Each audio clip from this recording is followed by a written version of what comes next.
Whatever. Okay, what's good, heavy hitters? All right, tribe. So what we're going to discuss right now is uh, some of the worst prison fights that I've seen. So I remember we just came off lockdown. It was because of, usually you go on lockdown when it's two different races that get into a fight. If it's the same race, generally you may go on lockdown for a quick second, but not like you do when two different races are involved. So these two paisas, they had a problem with each other for some time, and they came out to the yard, and they both had jackets on. It's summertime. It's I don't want to say what prison is. Let's just say it's hot, okay? And it's hot in the area that I'm in. It's Kings County. So they both have jackets on, and they look at each other. You could tell it wasn't about to be a fist fight. I'm kicking back on the bleachers, watching the homies play handball. You know, we had tunes bumping and whatnot, and there was a lieutenant and just like a sergeant talking. It was either sergeant or standard CO, I don't know, but they were just sitting there bullshitting. And these two paisas come out, and next thing you know, they pulled heat out, and they just started stabbing the shit out of each other, man. I mean, wow, wow, wow, wow, just booking each other. And, excuse me, the lieutenant seen what was happening, and the sergeant, or the CO, was getting ready to hit his alarm button, and the lieutenant reaches over and holds his hand, like, you know, now let's see how this plays out for a minute. So they just continue to let each other sit there and stab each other repeatedly. You know, thank God they weren't, you know, big heat. It was just little like shoe shanks, but they were booking each other pretty seriously, you know, and they let it go down for a minute. One of the guys ended up coming down to his knees, and he was about to get a shot to the neck that probably would have taken him out, and that's when the lieutenant went ahead and hit the button, and he didn't catch one in the neck, because when the button went off, the alarm went off, dude stopped, so it gave the other dude a chance to, you know, roll out of the situation, but they just let it go down, man. You know, it was a good, so it don't sound like long, but it was a good 2 minutes of just sitting there going at it, you know, holding each other's jacket, wow, wow, whacking each other, you know. It was crazy that they let that go down. Another thing is, people ask about correctional officers that push people to the point of, you know, having no choice but to do something about it, you know. I've mentioned this story several times about this one correctional officer who was willing to drop his belt, you know, go into the showers with you and get busy, you know. And I'm sure he'd taken his losses over the years, but he was true to his word. He didn't, you know, fuck with you. But a lot of these COs, they will tear your cell up. They will have you up against the wall every time you're walking by. If they got it out for you, you've done something to disrespect them. You looked at the correctional officer that he's in love with, you know, whatever he's got the hots for, whatever the case may be, and whatever the case, it doesn't have to be anything along those lines. All you have to do is look at some of these guys wrong, and they're going to find a way to ruin your day. And they're going to push you. And they're going to push you in front of your people, which is going to make you look small, and you're going to be forced to have to do something. You know, 9 correctional officers a day are assaulted throughout the state. So you could bet your ass that the majority of them had it coming, you know.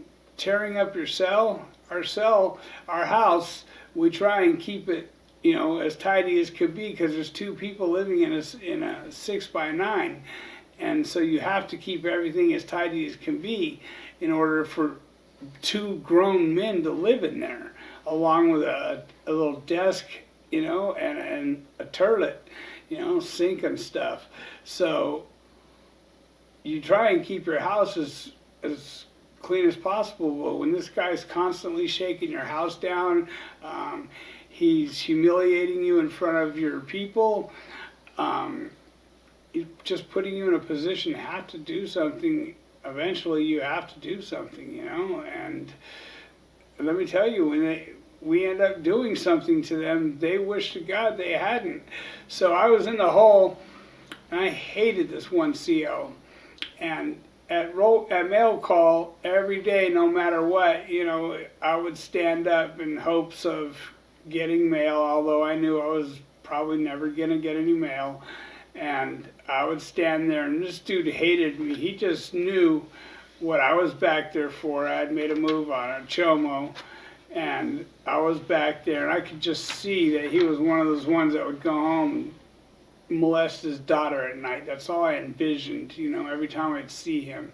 And he'd always clown me like, "What's up? You didn't get a letter today?" Fuck, you know, standard fuck you through the doors. And so this went on for a long time, and I remember one time he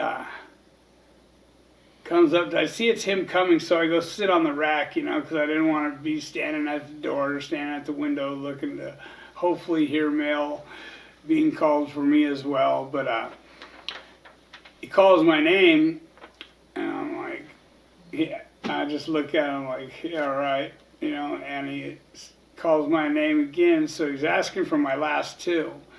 So finally I give him my last two, and he slides a letter under the door, and I open the letter up, and there's a big letter A, you know, on one piece of paper, and fucking, he had already stepped away from the glass.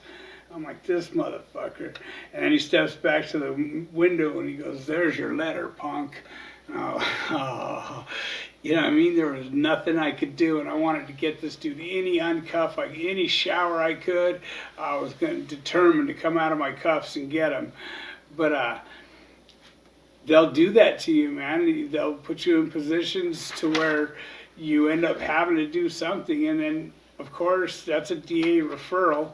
You know, they know that. They're just messing with your life, and if you feed into it, which eventually you got no choice but to feed into it, you know, you're in a land of hate.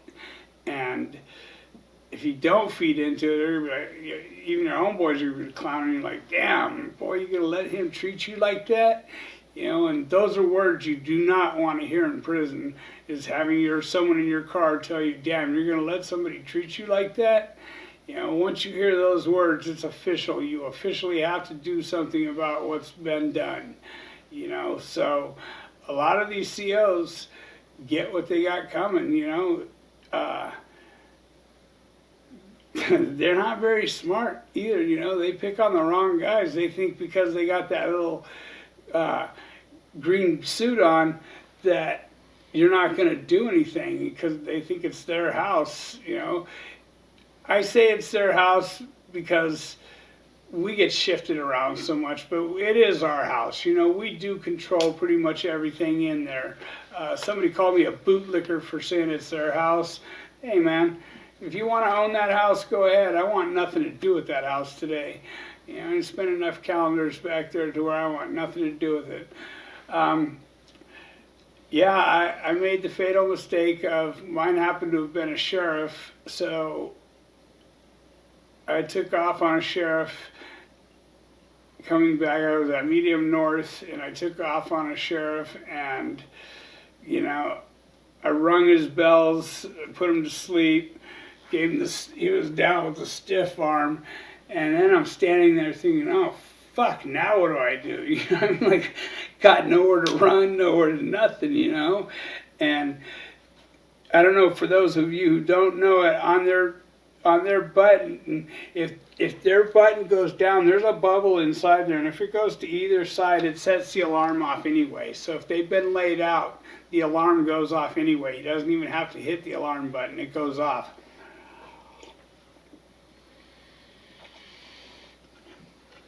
And mind you, this sheriff happened to have been quite a bit smaller than I was. So they take that really even as more of an offense. And when they came, they beat the bark off me. They beat me so bad. They put me into a crip module. That didn't work. By the time I got back to LA County, they ended up trying to hang me. Down at 1750, they hung me with bed sheets to where anytime I'd come off my tippy toes, I'd be choking myself out. And they left me like that for a long time. You know, to me it felt like years, but they left me there for a long time. And my arms were so swollen from them beating me with the billy club, like I couldn't do anything, you know. I finally ended up, like I said, I went to 1750, and then by the swelling on my arms from the beatings, from them trying to cuff me up, because I wouldn't let them cuff me up, and they kept hitting me bah, bah, with the nightstick, and the swelling had gotten so bad that they had to finally take me to medical. And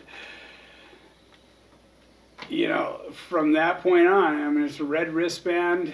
You're sort of screwed. Anywhere you go, you're cuffed up. You got anklets on. You know, you get the little 6-inch shuffle. You get the wrap.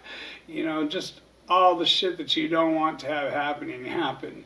So these guys will push you if you get on their bad side. That's why I try and say every car should tell you. You know, at least be respectful, because if you bring heat on your car, they're going to be upset about that. Whatever your car's got going on is going to get blown up. We can't do this because we're being watched by this because of who, you know. So that's why I let you guys know, if you're in there, and at least be respectful. You know what I mean? You don't have to discuss the Dodgers games with them, but you do have to at least show them the respect that they feel they have coming, even though we know they don't have it coming.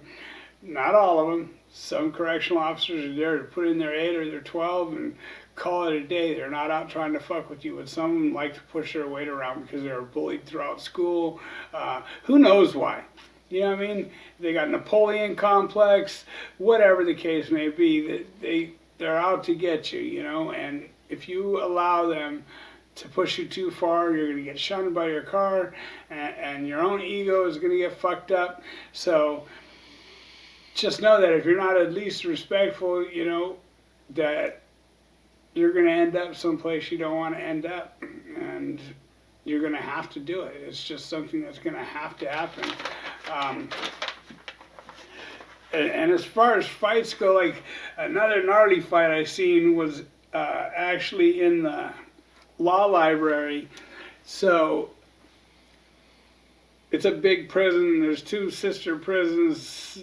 They got one, we'll call it a half a mile long hallway.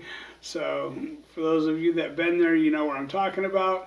Anyway, the law library, and the gates slam, bam, bam. You know, the gates will slam, quartering things off so that there's no movement in between there. And in the law library, I guess some things had went down. I don't know the whole details of the story, but dude had jumped over and he just started tomahawking the other guy's face, something good. And, you know, in there all you got is a clerk, which is a convict too, or is at least an inmate, you know what I mean? So what's he supposed to do? Break things up? And then you have a law librarian, you know what I mean? You have a free staff basically, and you might have a correctional officer in there, but this was a bloody fight. You know, it went down something terrible. It's my understanding that there was just recently a riot at Delano or Wasco, one of the two. I believe it was Delano. And, you know, let me tell you this, guys. The ones you hear about consist of a lot more than, so if there's only like 30 people involved, they're called skirmishes. There's no reason for a skirmish to hit the paper. There's only 30, 40 people involved. When it becomes, you know, 60, 80, 180 people involved, that's when it's called a riot. You know, when everything gets torn up. You know, you'd be surprised how bad tables could be torn apart, how plastic, just, you'd be surprised the things that humans can do tearing things apart. Metal, plastic, just, it goes crazy, you know, bunks being just shredded. It's crazy what a couple of people could do in anger and in survival mode. So, try to avoid pissing off any correctional officers. Try not to be too disrespectful of them, man. I know you're going to feel that because they're not doing what you want done, but they don't want to, they don't have to, you know. If they're not doing their job, then you just, and you need them to do something that they're supposed to be doing, but they're not doing it, you do yourself a favor and you simply 602 them. You don't mouth off with them right then and there. Sorry about the phone. You don't mouth off with them right then and there and embarrass them in front of anybody, because they will ruin your day. So, as I said, try and be respectful to everybody while you're there. It doesn't matter race, color, anything along those lines. You must be respectful, or else you're going to wreck yourself, and you're going to wreck your car, and then your car is going to wreck you for wrecking those things. So, that's a couple of, you know, that law library one was the most brutal one-on-one fight that I've seen, you know, and I've seen some good ones, and I've been in a few good ones, you know. I had the bark beat off of me by some 17-year-old kid inside the county jail. He was a YA baby, youth authority baby. He grew up in YA, and he was a monster, you know, and some other stuff went down. He had a homeboy in the cell, whatever. So one-on-one beatings, you know, they go down pretty regularly too, but inside, once you get to a 3 or 4 yard, you don't, unless it's your cellie, you're not really supposed to have one-on-one. It's a no hands policy, which means you have to put heat in them, so make sure that the situation is worth having to do that.